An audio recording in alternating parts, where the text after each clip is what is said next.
గోదావరి ఈ నది అందాలు ఎంత వర్ణించినా తక్కువే. ఈ నదిపై వచ్చిన పాటలు అన్నీ ఇన్ని కావు. ఏకంగా సినిమాలే తీశారు గోదావరిపై. అంతటి సుందరమైన గోదావరిని చూడాలని ఆశగా ఉందా? మరీ ఎక్కువగా ఆశపడితే మాత్రం ఆశాభంగం తప్పదు. అవును, సుందరమైన గోదారమ్మ కాలుష్య కాసారంగా మారింది. భద్రాద్రి గోదావరి తీరం డంపింగ్ యార్డ్గా మారింది. దీంతో రామయ్య దర్శనం కోసం వచ్చే భక్తులు గోదావరి నదిలో పుణ్య స్నానాలు చేసే క్రమంలో వచ్చే దుర్వాసనను భరించలేకపోతున్నారు. చెత్తా చెదారం తీసుకువచ్చి గోదావరి నదిలో వేస్తున్నారు. దీంతో గోదావరి కంపు కొడుతోంది. కాలుష్యానికి కేర్ ఆఫ్ అడ్రస్ గా మారింది. మేము స్థానికులుగా ఎన్నిసార్లు ధర్నాలు చేసి, ఎన్నిసార్లు ఆందోళన చేసి, ఎన్నిసార్లు పోరాటాలు చేసినా సరే ఇక్కడ ఉన్నటువంటి ప్రజాప్రతినిధులు కానీ అధికారులు కానీ పట్టించుకునే పరిస్థితి కనపడతలేదు. కాలుష్యంతో ముక్కుపుటాలు అదిరే దుర్వాసనతో గోదావరి కన్నీరు పెడుతోంది. స్వచ్ఛమైన నీటితో పారాల్సిన నది జీవం కోల్పోతోంది. భద్రాచలం టౌన్లో చెత్త మొత్తాన్ని తీసుకువచ్చి గోదాట్లో కలిపేస్తున్నారు. మిగిలిన చెత్తను కాల్చేస్తున్నారు. ఓవైపు గోదావరి కలుషితమవ్వడమే కాదు, మరోవైపు చుట్టుపక్కల ప్రజలు కూడా ఈ పొగతో జబ్బు పడుతున్నారు. సాయంత్రం 6 దాటితే ఇళ్ల నుంచి బయటకు రాలేని పరిస్థితి. ఊపిరితిత్తుల సమస్యతో నిత్యం ఆస్పత్రుల చుట్టూ తిరగాల్సిన దుస్థితి. చాలా దారుణమైన విషయం ఏంటంటే ఇక్కడ దాదాపు ఒక 1000 కుటుంబాల పక్కనే శిల్పినగర్ కానివ్వండి, ఇక్కడ ముదిరాజు కాలనీ కానివ్వండి, సుభాష్ నగర్ కాలనీ కానివ్వండి, ఈ కాలనీ ప్రజలు ఇది కాలబెట్టినప్పుడల్లా ఒక దారుణమైనటువంటి పొగ ఈ యొక్క కాలనీ వాసుల్ని ముంచేటువంటి, అంటే ఆ గాలి పీల్చుకొని చాలామంది అనారోగ్యపాలైనటువంటి పరిస్థితులు, హాస్పిటల్ పాలైన పరిస్థితి కూడా కనిపిస్తూ ఉంది. చివరికి జంతువుల కళేబరాల్ని కూడా నదిలో పడేస్తున్నారంటే నిర్లక్ష్యం ఎంతలా పేరుకుపోయిందో అర్థం చేసుకోవచ్చు. అలా జీవనది జీవం కోల్పోయి కాలుష్య కాసారంగా మారింది. రామయ్య సన్నిధిలోని పవిత్రమైన నది కలుషితమవుతుంటే అధికారులు చోద్యం చూస్తున్నారు. గ్రామ పంచాయతీ స్పెషల్ ఆఫీసర్గా ఒక ఐఏఎస్ అధికారి ఇక్కడ ఉన్నాడు. ఐటీడీఏ పీఓ ఉన్నటువంటి ఆయన ఎవరైతున్నారో ఇక్కడ ఐఏఎస్ సంబంధించినటువంటి సపరేటు గ్రామ పంచాయతీ స్పెషల్ ఆఫీసర్గా సార్ ఉన్నారు. అయినా సరే దీని మాత్రం పరిష్కార మార్గం చూపించట్లేదు. దక్షిణ అయోధ్యగా చెప్పుకునే భద్రాద్రి ఆలయానికి అత్యంత సమీపం నుంచి పారుతోంది గోదావరి నది. ఇలాంటి నది ఇప్పుడు కళ కోల్పోయింది. కాలుష్యానికి కేర్ ఆఫ్ అడ్రస్ గా మారింది. భద్రాద్రి టౌన్లో చెత్త మొత్తం ఇక్కడికే చేరుతోంది. మిగిలిన చెత్త కుప్పలకు నిప్పు పెట్టడం, విపరీతంగా పొగ వస్తోంది. ఆ పొగకు భక్తులే కాదు, స్థానికులు కూడా తీవ్ర ఇబ్బందులు పడుతున్నారు.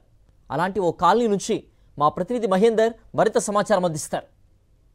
భద్రాచలంలోని గోదావరి తీరం వెంట ఉన్న డంపింగ్ యార్డ్, అక్కడ కాల్చే పొగతో కూడా చుట్టుపక్కల ఉన్న కాలనీలకు సంబంధించిన ప్రజలు అనారోగ్య సమస్యలతో తీవ్ర ఇబ్బందులు పడుతున్న పరిస్థితి కనిపిస్తుంది. ప్రస్తుతం మనం టెంపుల్ సరౌండింగ్ ఉన్న కాలనీలో చూసుకోవచ్చు. దాదాపుగా 7-8 కాలనీల్లో కూడా ఈ ఎఫెక్ట్ ఎక్కువగా ఉంది. రాత్రి వేళలో అక్కడ డంపింగ్ యార్డ్ సంబంధించి, అంటే సిటీలోతో పాటుగా చుట్టుపక్కల ఉన్న చిన్న చెత్త చెదారం అంతా అక్కడ గోదావరి తీరం వెంట కాల్చిన వెంటనే నైటు ఈ కాలనీ అంతా పూర్తిగా మొత్తం వచ్చి అక్కడి నుంచి వచ్చే పొగతో మొత్తం కప్పేయడంతో కూడా చాలా వరకు పిల్లలు పెద్దలను తేడా లేకుండా అనారోగ్య సమస్యలతో తీవ్ర ఇబ్బందులు పడుతున్న పరిస్థితి కనిపిస్తుంది. ఇక్కడ కాలనీ వాసులు మనకు అందుబాటులో ఉన్నారు, వారిని అడిగి తెలుసుకునే ప్రయత్నం చేద్దాం. చెప్పండి అమ్మా, ఎటువంటి ఇబ్బందులు పడుతున్నారు మీరు డంపింగ్ యార్డ్ వాళ్ళు? ఇక్కడ గత 15 సంవత్సరాల కాంచి చాలా ఇబ్బందులు పడుతున్నామండి.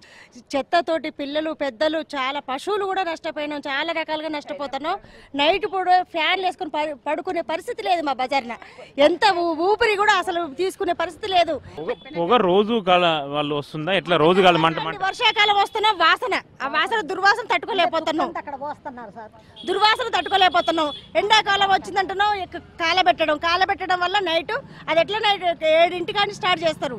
7 కాంచి తెల్లని దాకా నైట్ పొగకు ఆ ఫ్యాన్ల గాలికి తట్టుకోలేకపోతున్నాం. మొత్తం ఈ బజార్ అయితే ఇక మొత్తం కమ్మేసినట్టుగానే ఉంటుంది నైట్ పూట. ఆ కరకట్ట చేసే బాగు చేసే పరిస్థితుల్లో పుణ్యక్షేత్రం అంటే ఏ పుణ్యక్షేత్రం అండి? కనీసం సంవత్సరానికి ఒకసారి బతుకమ్మలు ఆడుకోవడానికి లేదు. తెలంగాణ ప్రభుత్వం ఉండి ఏ సుఖం భద్రాచలానికి? చెప్పండి, ఎటువంటి ఇబ్బందులు ఉన్నాయమ్మా మీరు? ఇబ్బందులే ఉన్నాయండి. వాసన అసలు నిద్రపోవటానికి కూడా వీల్లేదు సార్. తెల్లవార్లు కూడా కాలుస్తున్నారు సార్. ఇళ్ల వీధులలో రోడ్డు మీద తుక్కంతా కూడా తెల్లవార్లు కాలుస్తున్నారు సార్. అసలు నిద్రపోవటానికి లేదండి. వాసన భయంకరంగా ఉంది సార్. ఎవ్వరు పట్టించుకోవట్లేదు సార్. కాలనీలలో ఎట్లుంది పరిస్థితి? బాగా గలీజ్గా బాగా వాసనకు తట్టుకోలేకపోతున్నాం. మా అయితే కట్ట పక్కనే ఉన్న ఇండ్లు మేము ఆర్చినా ఊరుకుంటలేరు. పోసేది పోతున్నారు. మేము చూడకముందుకు పోసి వెళ్ళిపోతున్నారు. ఎంత తెచ్చినా ఎంత చేసినా కోడి పేగులు ఎక్కడెక్కడి ఆసుపత్రిలో కాన్పు చేసినవి అన్ని మొత్తం తెచ్చి పోసేస్తున్నారు. ఎటువంటి సమస్యలు ఉన్నాయి ఇక్కడ? గత 15 సంవత్సరాల నుంచి మాకు ఈ కరకట్ట దగ్గర ఈ చెత్త పోసే సమస్య అయితే ఉందండి. దీనివల్ల ప్లాస్టిక్ కాలబెడుతున్నారు. ఆ ప్లాస్టిక్ కాలబెట్టడం వల్ల క్యాన్సర్ సంబంధమైన వ్యాధులు వస్తున్నాయండి. ఇది చాలాసార్లు మేము చాలామంది దృష్టికి తీసుకెళ్ళాం, కానీ ఇప్పటివరకైతే మాకు ఎటువంటి న్యాయం కూడా జరగలేదు. రాత్రి నుంచి వచ్చేది పొగ తెల్లవారు వరకు ఉంటుందా, ఎట్లా? ఉంటుందండి, నైట్ నుంచే వస్తుంది పొగ, అది ఎర్లీ మార్నింగ్ వరకు కూడా ఉంటుంది. మాకు ఈ గాలి వస్తే ఇంకొంచెం ఎక్కువ అవుతుందండి. వర్షం పడ్డా కూడా ఆ స్మెల్ అనేది చాలా దారుణంగా వస్తుంది.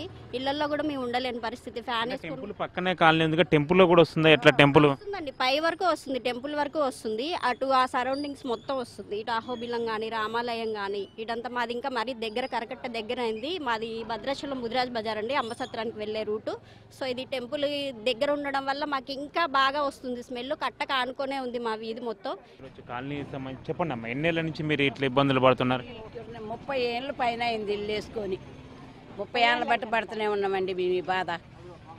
వాళ్ళు చూడొచ్చు ఆ కాలనీలకు సంబంధించి వచ్చే పొగ ఒకసారి మన విజువల్స్లో చూపించే ఆ ప్రయత్నం చేస్తున్నాం. వీళ్ళంతా కాలనీ వాసులు కూడా దాన్ని చూడొచ్చు. అక్కడ ఆల్రెడీ పొగ సంబంధించి ఇప్పుడు కట్ట పక్కన ఉండే మొత్తం లోకల్గా ఉండే డంపింగ్ చెత్త మొత్తం తీసుకొచ్చి కూడా అక్కడికి వేసి కాలబెడుతున్నారు. ఇది అంటే సాయంత్రం 6 గంటల తర్వాత నుంచి ఇది స్టార్ట్ అవుతుంది. తెల్లార వరకు కూడా ఈ పొగ అనేది కంటిన్యూ వస్తుంది. తమ ఇళ్లను కూడా పూర్తిగా కప్పేసి తీవ్ర ఇబ్బందులు పడాల్సిన పరిస్థితి ఏర్పడుతుందని కూడా వాళ్ళు నరకం అనుభవిస్తున్నారు. చాలా వరకు అనారోగ్య సమస్యలతో చెప్పండి అండి, ఇప్పుడు ఈ పొగ అసలు ఎప్పటి నుంచి? మరి అసలు లెగట్లా పొగ పోయి దగ్గుకుంటూ చేసుకుంటూ ఉంటాడు. పిల్లలు పెద్దలు బాధపడుతున్నా కట్ట పక్కనే మా ఇల్లు, మా ఘోరంగా ఉంది. ఇటు టెంపుల్కి వచ్చే భక్తులు కూడా చాలా వరకు సఫర్ అవుతున్నారు. ఎందుకంటే టెంపుల్ దాదాపుగా కూతవేటు దూరం ఇదంతా, చుట్టుపక్కల 7-8 కాలనీలు ఉంటాయి. టెంపుల్ కూడా ఈ మధ్యలో, ఈ కాలనీలు కూడా ఈ టెంపుల్ మధ్యలో చుట్టుపక్కల కూడా ఈ కాలనీలు సంబంధించి ఉంటాయి. అంటే ఒకవైపు భక్తులు ఇబ్బందులు పడుతున్నారు, మరోవైపు చుట్టుపక్కల ఉన్న కాలనీలు ఇబ్బందులు పడుతున్నారు. అన్ని ఒక భద్రాచలానికి ఇది ఒక మచ్చలాగా తయారైంది. కనీసం డంపింగ్ యార్డ్ లాంటి సమస్యలను కూడా పరిష్కరించకుండా తీవ్ర ఇబ్బందులకు గురి చేస్తున్నారన్న కూడా ఇక్కడ కాలనీ వాసులు కన్నీటి పర్యంతం అవుతున్న పరిస్థితి కనిపిస్తుంది.